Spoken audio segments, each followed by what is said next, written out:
Es el año 1931 y un señor llamado John Ronald Reuel Tolkien da una conferencia llamada A Hobby for the Home, un hobby para el hogar, en la que desvela por primera vez su interés por las lenguas inventadas. Aún no se conocía el Hobbit, ni el Señor de los Anillos, ni casi nada de la literatura de Tolkien, pero todo estaba a punto de cambiar. Hablemos de la importancia de las lenguas en las obras de Tolkien.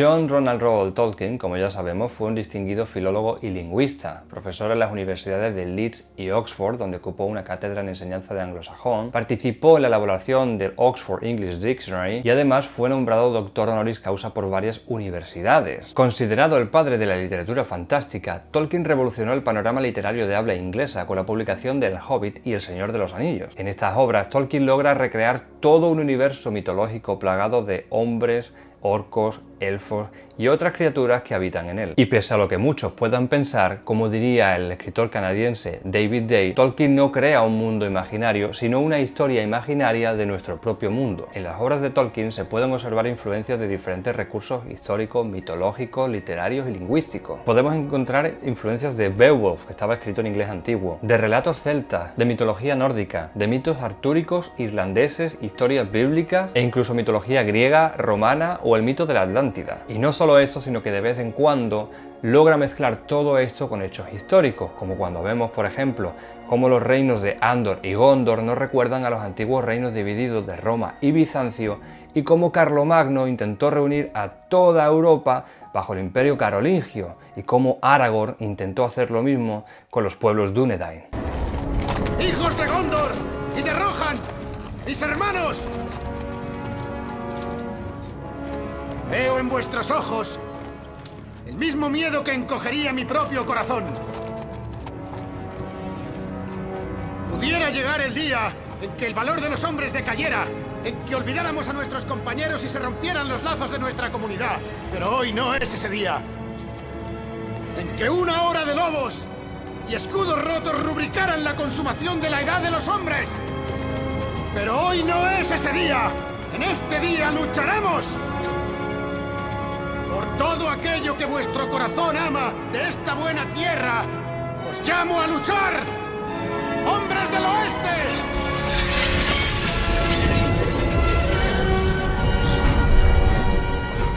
Sabemos que el viaje de Eärendil es el comienzo de la mitología tolkieniana. Más tarde el profesor escribiría una serie de leyendas que servirían de inspiración principal para el resto de sus relatos y que se encuentran en el libro de los cuentos perdidos, editado por su hijo Christopher. Estas mitologías se pueden ver reflejadas en El Hobbit, obra que tardó en escribir más de 10 años. Y es que, por si muchos aún no lo saben, el motivo es que esta obra no era más que la recopilación de una serie de historias que él se iba inventando para contarle a sus hijos antes de ir a dormir. Las historias de hobbits empezaron en 1926 o 27, cuando fuimos por primera vez a Oxford.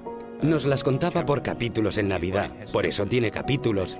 Si teníamos suerte nos contaba un par de capítulos extra y el resto lo repetía, por lo que cada vez se iba haciendo más y más largo.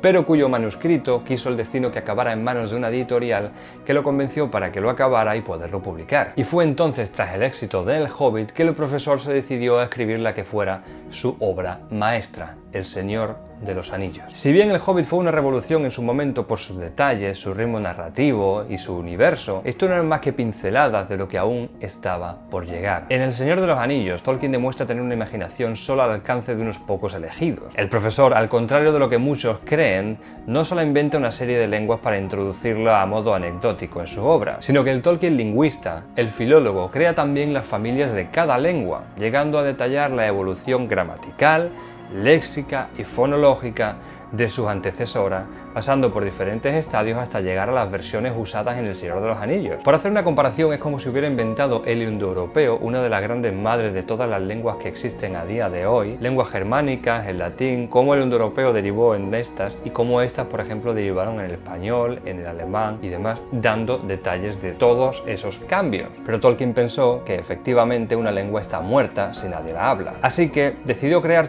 todo un mundo alrededor de estas lenguas con pueblos que las hablaran, con sus diferentes historias, tradiciones, leyendas y mitologías. La importancia de las lenguas de Tolkien en su obra no solo radica en el hecho de haberlas creado, sino en el uso que hace de ellas en toda su obra. Y es que a menudo se ayuda de estas lenguas para explicar y detallar diferentes aspectos de las culturas y los pueblos de la Tierra Media. Y no podemos olvidar los numerosos juegos de palabras que Tolkien incluye de vez en cuando. Eso sí, la mayoría solo si leemos la obra en su versión original, en inglés. Y el primero de ellos lo encontramos simplemente en la creación del Hobbit. ¿Cómo surge la creación del Hobbit? Tolkien estaba corrigiendo exámenes en la universidad cuando se encontró un examen con una página en blanco. Tolkien se aburría y de repente se le ocurrió una frase, que fue la primera frase del Hobbit. En un agujero en el suelo vivía un hobbit. A simple vista no tiene mucho misterio, pero en inglés sería In a hole in the ground there lived a hobbit. I remember very clearly. I got an enormous pile of exam papers there,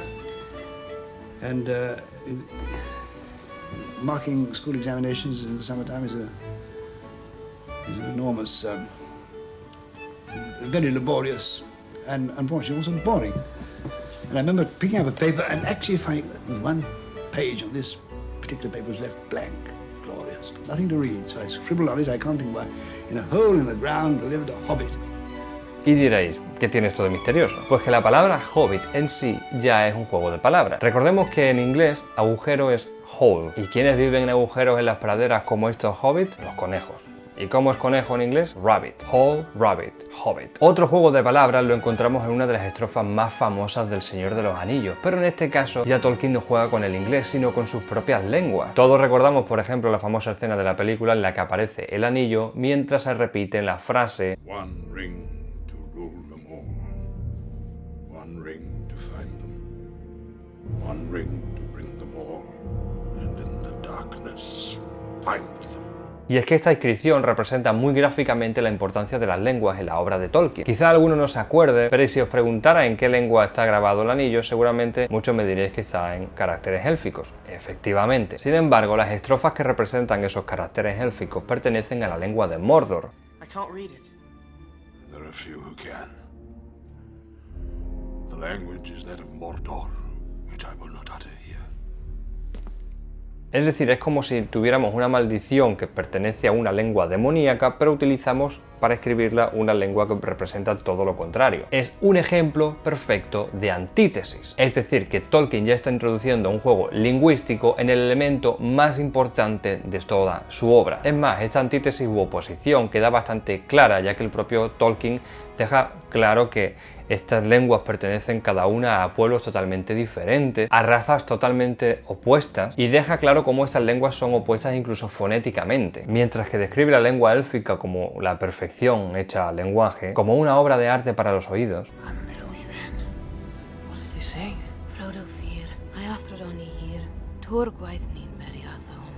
Deja claro que la lengua negra es algo desagradable.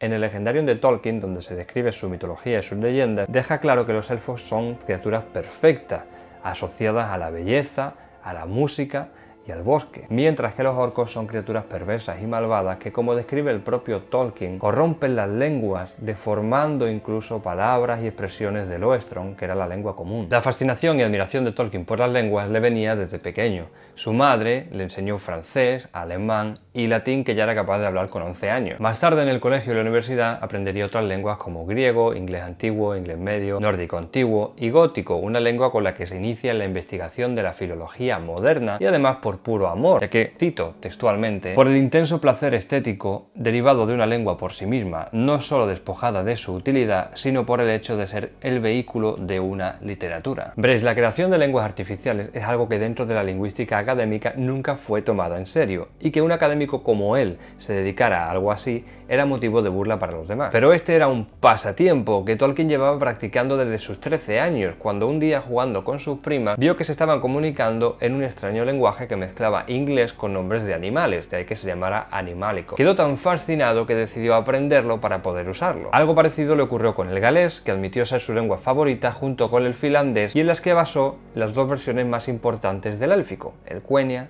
y el Sindarin. Del galés, Tolkien relataba que le encantaba ver los camiones de carbón con nombres en galés, esta lengua que le producía un constante deleite tanto estético como lingüístico. Sy'n gwneud person Cymraeg? Y iaith, dwi'n meddwl. Dwi'n meddwl a lot o bobl ddim yn siarad y iaith yma, maen nhw dal yn pobl o Cymru, ond y iaith dwi'n meddwl sy'n bwysig, especially fi a'r plant, yn symud ymlaen.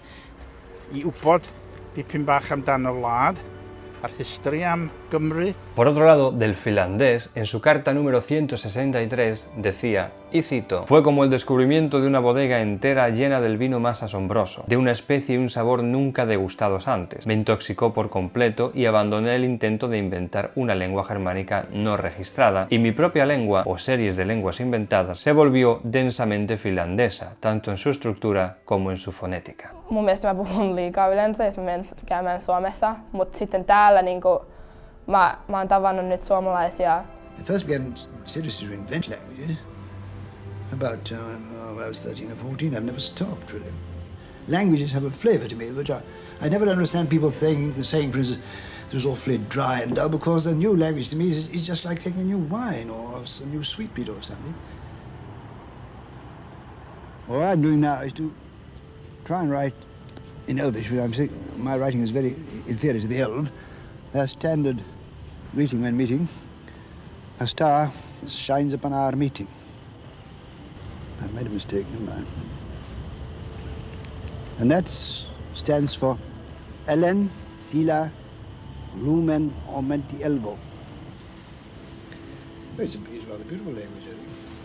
Sin embargo, su afición no sería pública hasta que se pronunció al respecto durante una conferencia sobre el esperanto que se celebró en Oxford y en la que alabó esta lengua artificial, desvelando así su mayor secreto por primera vez en su vida ante una audiencia de filólogos. Una conferencia que se conservó en un manuscrito titulado Un vicio secreto. En esta conferencia, Tolkien hace un recorrido por todas las lenguas artificiales en las que había participado hasta entonces. Va desde el animálico, que ya comentamos anteriormente, pasando por el Newbos o nuevo sin sentido, en la que mezclaba latín, inglés y francés. Incluso menciona el que fue su primer intento de invención lingüística, el Nafarin o Nafarin, que era una lengua con gran influencia entre latín y español. Todo esto ocurrió, por cierto, unos 6 años antes de publicar El Hobbit y unos 25 antes del Señor de los Anillos. Pero aún así, Tolkien hablaba de ello siempre no como un trabajo, sino como un pasatiempo que equiparaba con la poesía. Lo cierto es que este pasatiempo nunca tuvo el reconocimiento que merecía. De hecho, tras la muerte de su esposa, Tolkien decide deshacerse de todo el material lingüístico, entre otras cosas por el desprestigio en el mundo académico y su escasa utilidad. Y es entonces cuando proporciona a su hijo Christopher un montón de manuscritos inacabados que más tarde él editaría y publicaría bajo el título El Silmarillion. Como vemos, el inicio del universo Tolkien es la invención de lenguas, y así lo reflejaba él en una de sus cartas cuando dice: el nombre viene primero y la historia viene después. Es decir, la palabra primero y luego todo lo que le rodea. Por lo que toda la mitología del Señor de los Anillos no es más que el deseo de darle a sus lenguas un hogar y unas criaturas que los hablasen. Las historias, leyendas y mitos fueron creadas para dar a estas lenguas un medio en el que vivir. Since childhood, I have been fascinated with language. Obsessed with it. I've invented my own. Full, complete languages. Look, it's everything. From the Breast hoard. My heart, the treasure of the breast. And the drawings? I made stories. Legends. After all, what is language for? It's not just the naming of things, is it? It's the lifeblood of a culture, a people. Yeah, exactly. Tanto es así que el propio Tolkien confesó que hubiera preferido escribir su obra en élfico, pero que ya estaba preparada para la imprenta y dejó en ella tanto material lingüístico como pensó que los lectores podríamos digerir. En el prólogo a la segunda edición del Señor de los Anillos, Tolkien afirma que esta obra fue principalmente de inspiración lingüística y que en ella se proporcionó un fondo necesario de historias a las lenguas élficas. Pero lo más curioso es que no tenía ninguna intención de que sus lenguas, ni tan siquiera el Quenya o el Sindarin, lenguas en las que alcanzó un mayor grado de complejidad y de desarrollo, trascendieran los límites de la ficción literaria, mucho menos que hubiera personas que quisieran aprenderlas. No. I wouldn't mind other people knowing it and enjoying it, but I didn't really want to make, like some people who've been equally inventive in language have done, to sort of make cults and have people all speaking it together. No, I don't desire to go and have afternoons talking Elvish to chaps. One thing, of course, Elvish is too complicated. I've never finished making it. Tolkien no se imaginaba el éxito que iba a tener. Aún así, Tolkien recibía críticas de algunos investigadores que afirmaban, para devaluar su trabajo, que sus lenguas estaban demasiado influenciadas por las lenguas reales, a lo que Tolkien responde que existen suficientes pruebas de construcción lingüística tanto en su obra como en los apéndices y que si es posible, por ejemplo, componer fragmentos de poemas en Sindarin o Quenya, es porque estas dos lenguas han alcanzado un nivel de organización bastante alto, aunque no estén acabadas. Injar unuti narve ramar aldoron, injar velinti julmar vanier mior margelissimiru voriva, andune pella vardo telmar nulluini jassen tintelari eleni. Pero lo más curioso es que al contrario de otras lenguas artificiales, en el caso de Tolkien no podemos fijar sus lenguas en el tiempo, ni siquiera se encuentran ancladas en el contexto de su obra en el que aparecen, porque como si fueran lenguas reales, estas lenguas van evolucionando a lo largo de su obra. Veamos por ejemplo el caso de la palabra Omentielmo, que significa de nuestro encuentro. Esta palabra aparece en la primera edición de 1954 y cambia a Omentielvo en la segunda edición de 1965 por las frecuentes modificaciones del sistema pronominal del Quenya, por lo que no podemos encontrar una versión final de sus lenguas más desarrolladas porque se encuentran en continua evolución dependiendo del desarrollo en paralelo de la ficción. No solamente podemos encontrar préstamos lingüísticos entre lenguas élficas, sino que también las lenguas no élficas conectan con las élficas en diferentes grados, como ya veremos en un próximo vídeo sobre las lenguas de la Tierra Media. Tolkien crea, por tanto, una especie de árbol genealógico de sus diseños lingüísticos artificiales, lo que le permite mostrar la evolución histórica de sus lenguas y representar, por ejemplo, dialectos de lenguas élficas que, aunque no tengan el mismo desarrollo que el Quenya o el Sindarin, forman parte de su invención lingüística. En su obra, para demostrar el desarrollo de sus lenguas, Tolkien lo hace siguiendo los presupuestos de la gramática histórica, es decir, empieza con una breve descripción del lugar y del tiempo que ocupa un idioma dentro de un árbol genealógico de lenguas relacionadas. A continuación, aparece una presentación de la fonología histórica de dicha lengua, detallando los cambios de sonido que ha sufrido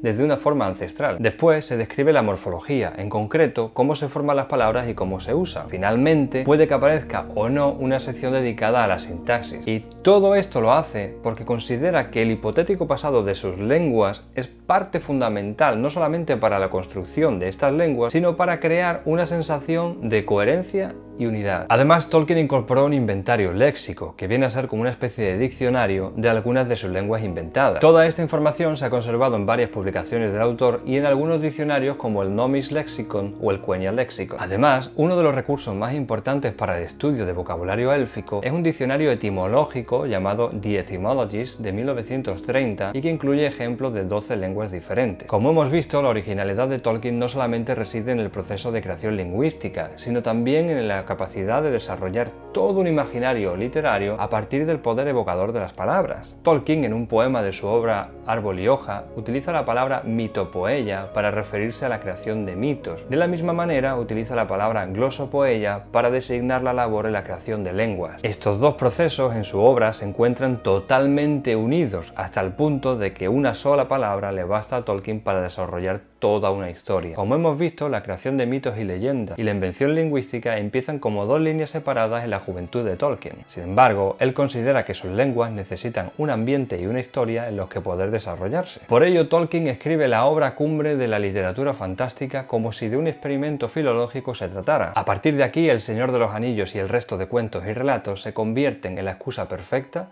para dotar a Inglaterra de una mitología y, por supuesto, para dar vida a sus invenciones lingüísticas.